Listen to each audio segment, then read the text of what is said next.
I never thought I'd be the guy typing this out on Reddit, spilling my guts to a bunch of strangers, but life has a funny way of shoving you into corners you never expected.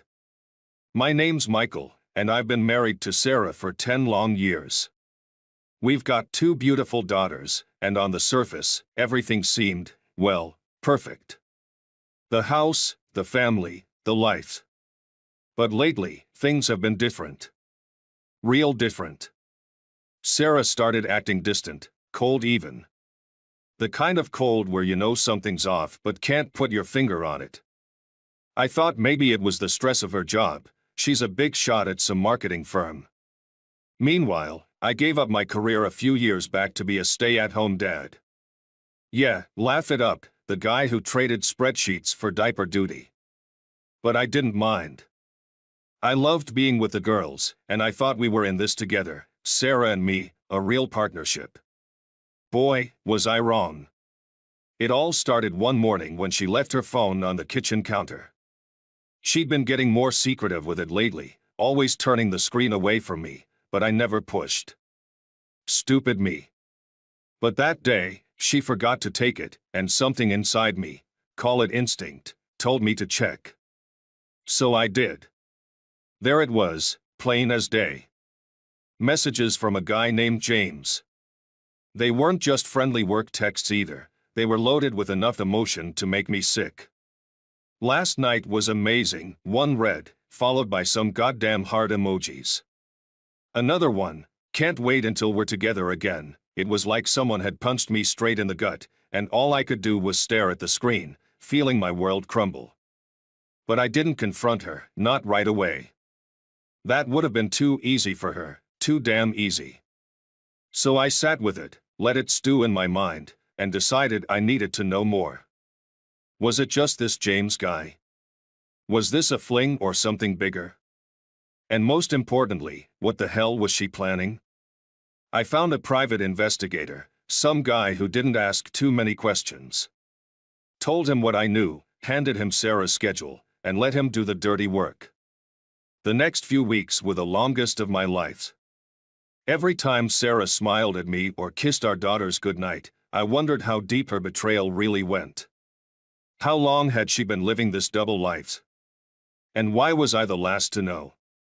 Turns out, she'd been screwing James for months. The investigator brought me photos, her and James in hotels, restaurants, sneaking off like a couple of horny teenagers. It wasn't just physical either. Their texts were full of future plans. They were talking about moving to Europe together, taking my girls, and leaving me in the dust. That's when the rage hit. I mean, it was one thing to cheat, but to plan to take my kids away? That was war. But I knew better than to lose my cool. She thought she had me fooled, thought she could play me like a chump. So I played along, pretending everything was fine at home while she continued her little affair. I even made an effort to be more loving, more present, just to keep her guard down. I needed time to set my trap. Now, here's where things got interesting. You see, Sarah wasn't just screwing around with James. Nope, that'd be too simple. There was another guy, Eric, another damn colleague. She was stringing him along too, getting emotional support from him while using James for, well, the other stuff. Apparently, having one guy wasn't enough for her. So I started working behind the scenes. I knew James had a bit of a reputation for being a player, and Sarah? Well, she was always a little insecure about whether he was loyal. So I made sure to plant the seed that James might be seeing someone else. A few whispers in the right ears, some anonymous texts to Sarah, just enough to get her paranoid. She started acting strange, always checking her phone, getting frustrated with James. Meanwhile, I was playing the perfect husband, smiling through the bullshit, waiting for the right moment to strike. It wasn't long before I found the perfect opportunity. I discovered a way to turn Eric against James, to make both of them suspicious of Sarah's involvement with the other. I'd slip in a few fake messages here, a hint of jealousy there, until both of these idiots started questioning her loyalty. I was setting the stage for the implosion of Sarah's entire little world, and she didn't have a clue. It was only a matter of time before the whole thing blew up in her face. But I had to be patient. I had to make sure every piece of evidence was solid, airtight. Because when I made my move, there'd be no turning back. Now, where was I? Oh yeah, the slow burn. I kept playing the role of the oblivious husband while Sarah's web of lies unraveled in front of me. The tension in the house grew thick. She must have felt it too, but she couldn't figure out why. I watched her second-guess herself, wondering if she was being too obvious, if I'd caught on. But I kept up the act. It was almost fun in a sick way, knowing more about her life than she thought I did. The private investigator kept feeding me a steady stream of dirt. I got updates daily, photos, texts, even audio recordings. And man, some of the things she said about me to James. If I'd had any love left for her, it would have died right there. She talked about me like I was some boring, useless guy she couldn't wait to be rid of. She complained about how I'd lost my ambition and wasn't the man she married. All the while, I was raising our daughters, keeping our home running, sacrificing my own career so she could chase hers. But according to her, I was nothing. Whatever. She didn't know what was coming. It wasn't just the affair with James either. Sarah started to pull away from me more, spending even less time at home. The girls noticed too. Our oldest, Ella, started asking why Mommy wasn't around as much. That hurt. It's one thing to cheat on me, but when it started affecting the kids, that's when I knew I had to speed things up. I couldn't let this drag on much longer, not with her planning to take them halfway across the world with that sleazebag. The whole thing came to a head one night after the girls were asleep. Sarah had come home late again, no explanation, just the usual half-assed excuses about work and client dinners. I played along, asked her how her night was, smiled like an idiot. But inside, I was boiling over. I'd had enough. I couldn't resist pushing her buttons a little. I asked her if she ever felt guilty about leaving the girls so much. Her eyes widened, just for a second, like I'd hit a nerve. But then she brushed it off. Oh, Michael, please. I'm doing this for all of us. You know how demanding my job is. Yeah, I said, but it's starting to feel like you're not just working late. I mean, it's like you don't want to be here anymore. She looked at me sharply, her eyes narrowing. What are you trying to say? I shrugged. I don't know. Just feels like we're drifting apart, don't you think? She turned away, clearly uncomfortable. Good. I wanted her to squirm. But I wasn't ready to show my hand yet. Not until I had everything lined up. Maybe we should talk, I added casually. You know, about where this is all going. I don't want us to lose each other. That hit her like a punch. She hesitated, probably wondering if I knew. She was silent for a long moment, then forced a smile. Yeah, maybe we should. It was such a fake, rehearsed response that I almost laughed. She had no idea I was already 10 steps ahead of her. I let the conversation drop there, deciding to wait until I had more leverage. Because here's the thing, I wasn't just going after Sarah. No, I was going to make sure her precious James and Eric went down with her. The next day, I set things into motion. I had enough dirt on Sarah to wreck her life, but that wasn't enough. I wanted her to feel the same betrayal, the same pain I'd been living with for weeks. So I got in touch with someone who worked with James, a mutual acquaintance who had a reputation for being a bit of a gossip. I made sure he accidentally overheard a conversation about James seeing someone else on the side. It didn't take long for word to get back to Sarah. Within days, she was tense, paranoid, checking her phone constantly. She started grilling James about where he was, who he was with. It was delicious to watch. Meanwhile, I kept feeding little bits of information to Eric, hinting that Sarah was involved with someone else. It didn't take much to get him riled up. He was already insecure about his relationship with her. Before long, both of them were suspicious, and the whole thing was falling apart. But just as I was getting ready to make my move, I found out something that almost knocked me off my game. Sarah had beaten me to the punch. She'd already hired a divorce lawyer. That was the moment I realized just how far ahead she thought she was. She was planning to file first, paint me as the unfit husband, and walk away with full custody of the kids, leaving me with nothing. The house, the savings, the girls, they were all part of her plan to cut me out of her life completely. She didn't just want to leave me. She wanted to destroy me. I knew I had to act fast. I couldn't let her file first, not with the way the courts tend to favor the mother in custody battles. And with her lawyer in play, things could get messy real quick. So, I called my lawyer, laid everything out, every sordid detail, every piece of evidence I had on her affairs. I told him we had to move now. We filed for divorce the next morning. The shock on Sarah's face when she got served was priceless. She came home that night furious, her anger barely contained. The second the girls were in bed, she confronted me, her voice cold and sharp.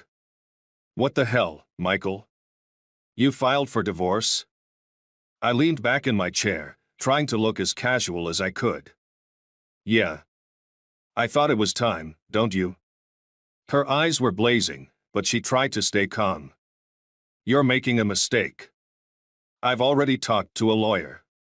You're not going to win this." I stood up, walked over to her, and looked her dead in the eyes. "Sarah, you don't even know what game we're playing yet." She blinked, confused for a split second, and that's when I knew I had her. Everything was about to fall apart for her, and she had no idea how deep the hole went. But she was about to find out. The look on Sarah's face when I said those words, that blank, confused expression, was worth all the hell I'd been through. She had no idea how deep she was in, no clue that I had all the cards. For a split second, I thought she might break down, confess everything, but nah. She wasn't that type. Sarah wasn't going to give up without a fight. "What the hell are you talking about, Michael?" she snapped, her voice getting louder.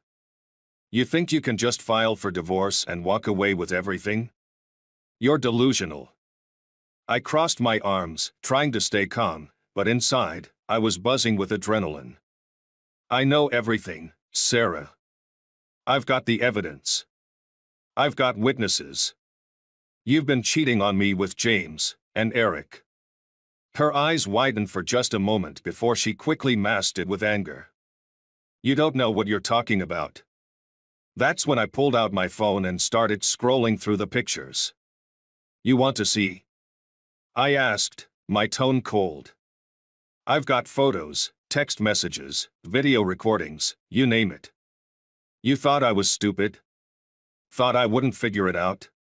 She froze. I could see her mind racing, trying to figure out how to salvage the situation. But there wasn't any way out. She knew it. Her anger flared up again, but this time it was more defensive. "You think this is all on me? We haven't had a real marriage in years, Michael. You stopped caring about me, about us. And don't act like you're some saint, staying at home with the kids while I work my ass off to keep us afloat." I let out a bitter laugh. "Wow, that's rich. So, what? You had to find comfort in the arms of two other men because I wasn't good enough for you anymore? Give me a break, Sarah.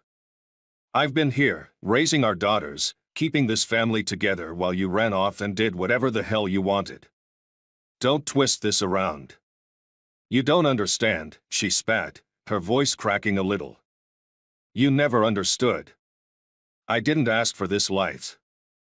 I didn't want to be stuck in this boring, suburban hell with someone who has no ambition." I could feel my blood boiling, but I wasn't about to let her turn this into a pity party for herself. "You're unbelievable. You've been planning this, haven't you? Running off to Europe with James, taking the girls, leaving me behind to rot. Her face went pale. That was it, the nail in the coffin. She realized I knew everything.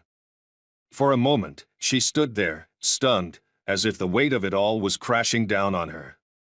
But she wasn't done fighting. Not yet. You think you're going to win this, Michael? You think you'll get custody? The courts favor the mother. And I've already got a lawyer who's going to bury you in that courtroom. You'll end up with nothing. I leaned forward, lowering my voice. Maybe. But you forget, I'm not the only one with something to lose here. She narrowed her eyes. What do you mean? I unlocked my phone and showed her the screen. It was a text message chain between James and Eric, two men who didn't know they were both being played by the same woman. And I had made sure they'd both found out about each other. James and Eric aren't too happy with you right now, I said. Turns out, when you're playing two guys at the same time, they don't take it too well. In fact, I'm sure they'd love to come to court and testify about your extracurricular activities. Sarah's face twisted into something I hadn't seen before, real fear. Not anger, not frustration, but actual fear. She knew she was cornered. You wouldn't, she whispered, her voice shaking. I shrugged. Why wouldn't I? You think I care anymore? I'm done, Sarah. I've got nothing left to lose. But you've got everything to lose. Your reputation, your job, the kids, everything. Her breathing quickened, and I could see the panic setting in. Michael, please, we don't have to do this. I smiled bitterly.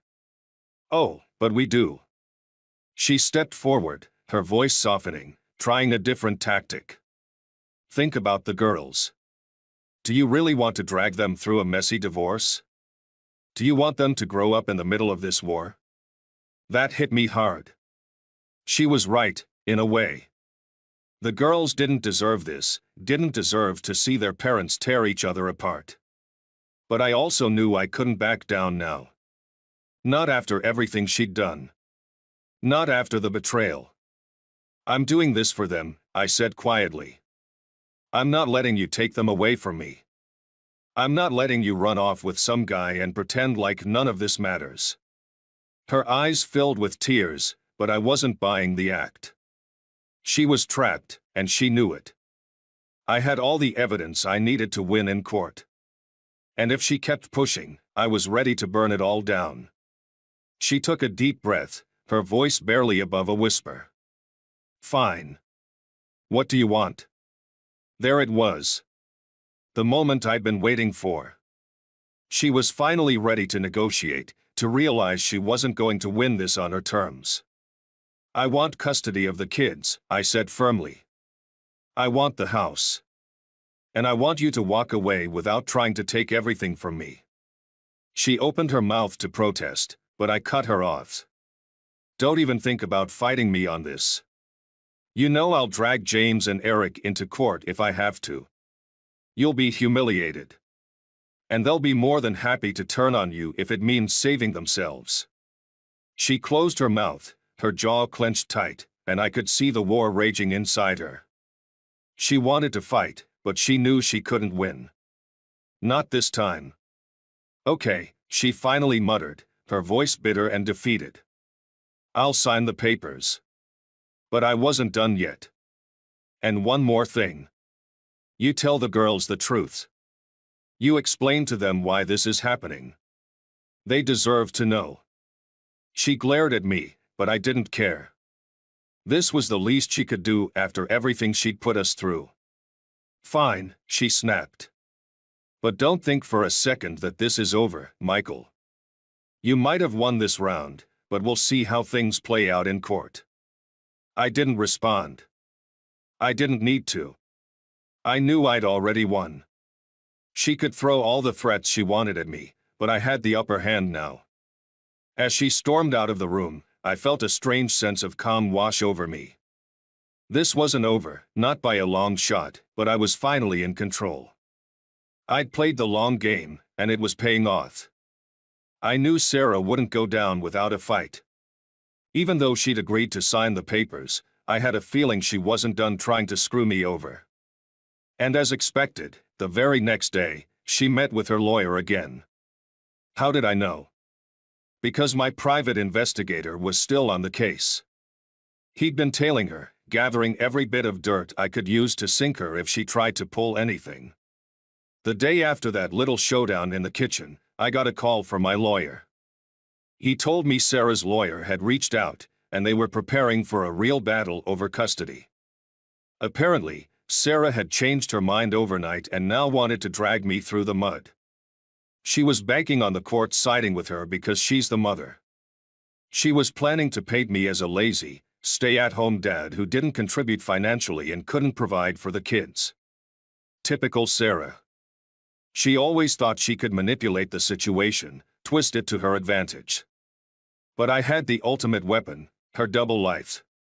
She didn't know just how deep I'd dug into her affairs.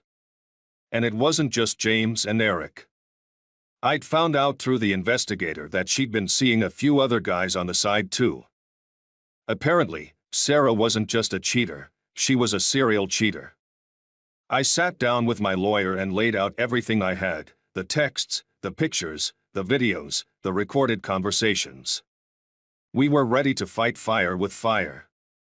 If she wanted to take it to court, I was more than prepared to scorch the earth. A week passed, and the tension in the house was unbearable. Sarah was avoiding me as much as possible, barely looking me in the eye. But when she did, I could see the hatred behind her cold stare.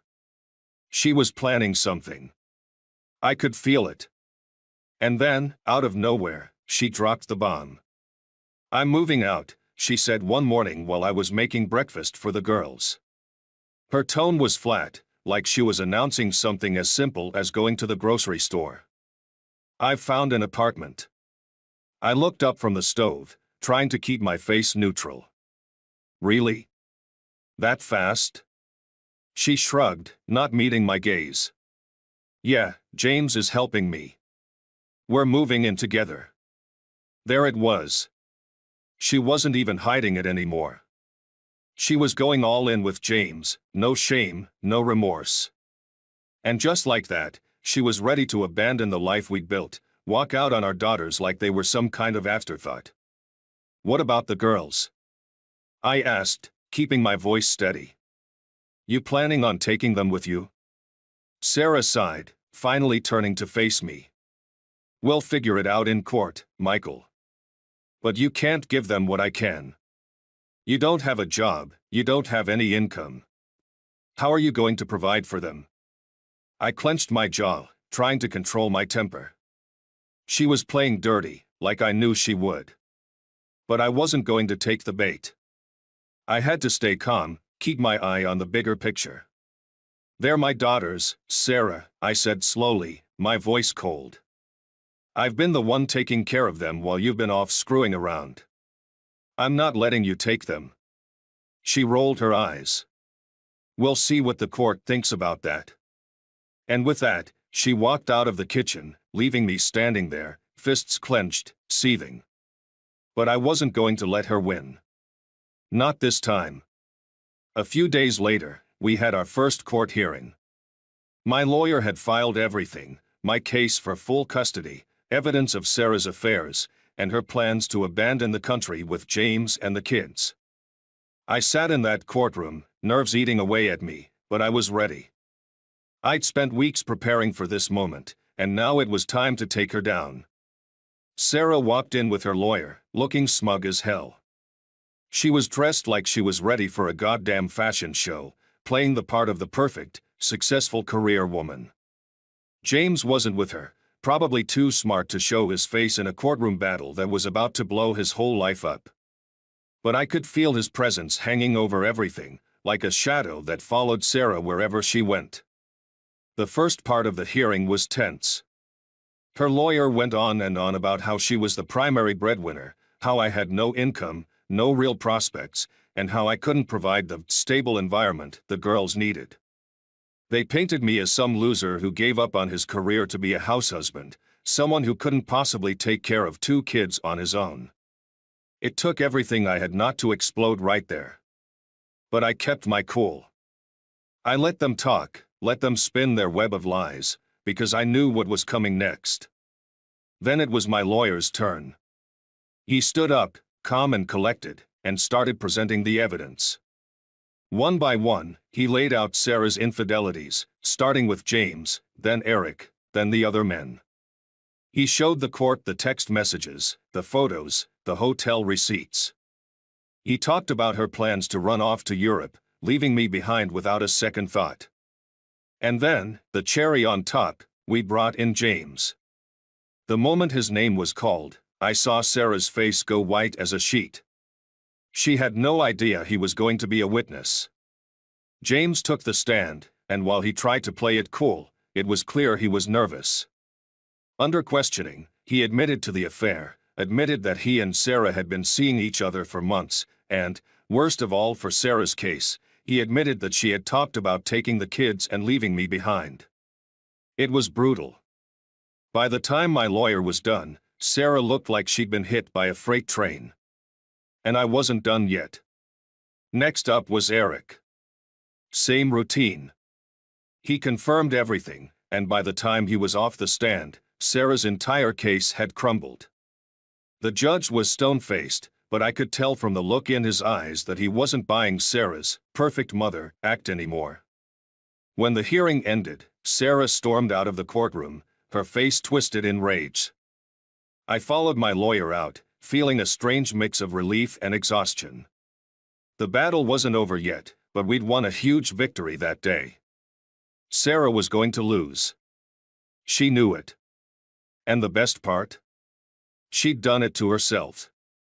All the lies, all the manipulation, all the betrayal, it had all come back to bite her. And now, the only thing left to do was finish what I'd started. As I walked out of the courthouse, I felt a sense of calm settle over me. For the first time in months, I felt like I was finally getting my life back, one piece at a time. But I knew it wasn't over yet. Not completely. There was still more to do, more battles to fight. But I wasn't afraid anymore. I was ready. The final court hearing was set for a few weeks later, and the tension between Sarah and me only grew in the meantime. We still had to live under the same roof, which made every day feel like a ticking time bomb. I was counting down the days until this nightmare would finally be over, but I knew better than to let my guard down. Sarah might have been backed into a corner, but she wasn't finished. She was planning something, I could feel it. The night before the final hearing, she came into the living room, where I was sitting with a glass of whiskey, trying to relax. She stood there for a moment, just staring at me, and I could tell she was gearing up for something. "Michael," she started, her voice softer than usual. "Can we talk?" I glanced at her, skeptical. "What's there to talk about, Sarah?" "You made your choices," she sighed, taking a seat across from me. For a moment, she just sat there, staring at the floor, and then she spoke again. "I don't want this to get uglier than it already is. We don't have to tear each other apart in court tomorrow." I couldn't help but laugh at the irony. "Now you want to talk about keeping things civil? After everything you've done?" After trying to take the girls away from me, she flinched, but I wasn't about to let her play the victim. "Look," she said, her voice tight with frustration, "I get it. I screwed up. But we can still work something out. For the sake of the kids," there it was, the last-ditch effort to make me back off.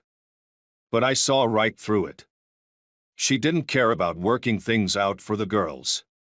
She cared about saving face, about clawing back some control. I leaned forward, setting my drink down on the table. "You're only saying this because you know you're going to lose tomorrow. You know the judge saw through your act. You're trying to salvage whatever you can, but it's too late, Sarah. You made your bed." Her eyes filled with anger, and she stood up, her fists clenched at her sides. "You think you're so righteous, don't you? Like you've never made mistakes. Well, you know what? I wouldn't have done any of this if you hadn't checked out of our marriage years ago. There it was again, the deflection, the attempt to make me the bad guy. But I wasn't going to take the bait. I didn't check out, Sarah, I said quietly, my voice steady. I was here, every damn day. You're the one who decided to find comfort in other men. You're the one who thought you could have it all, your career, your affairs, and your family on the side. But it doesn't work that way. She stood there for a moment, breathing heavily, as if she was about to explode. But instead, she turned and stormed out of the room, slamming the door behind her. I sat there, staring at the door, feeling a strange sense of finality wash over me. The next morning, we were back in court. I sat there, calm and composed, while Sarah's lawyer tried to salvage what little dignity she had left. But it was clear from the start that the judge wasn't buying it. My lawyer presented the final pieces of evidence, more texts, more proof of Sarah's multiple affairs, and even a video recording of her discussing her plans to leave the country with the kids. The judge's face remained impassive, but when he finally spoke, I could tell from his tone that we had won. After reviewing the evidence presented, the judge said, his voice steady, "It is clear that Mrs. Parker has not acted in the best interest of the children. Her extramarital affairs and her plans to relocate the children without Mr. Parker's consent are deeply concerning. Therefore, I am granting full custody of the children to Mr.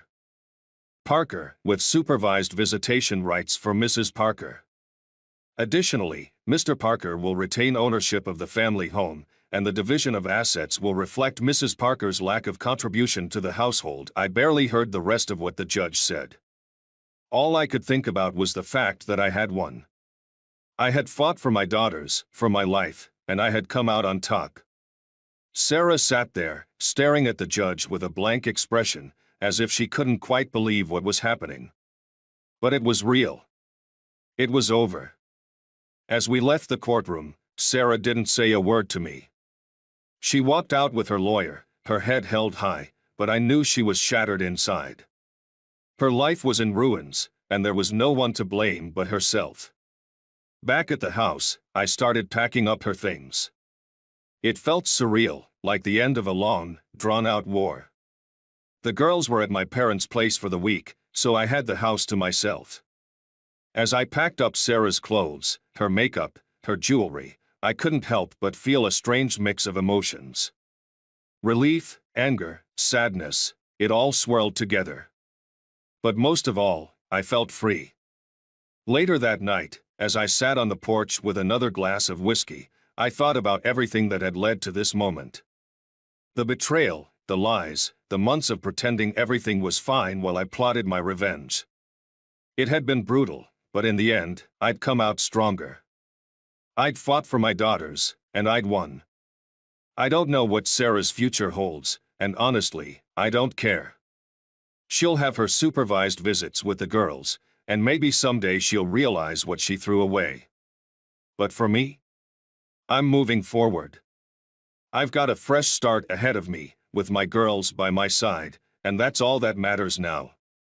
This whole experience taught me something important. Revenge isn't about hurting the other person. It's about reclaiming your life, taking back control, and standing up for what you deserve. I didn't just get even with Sarah. I took back everything she tried to steal from me, my dignity, my family, my future. And that's the sweetest revenge of all. Thanks for sticking with me through this whole mess, Reddit. It's been one hell of a ride, but I'm finally ready to close this chapter of my life.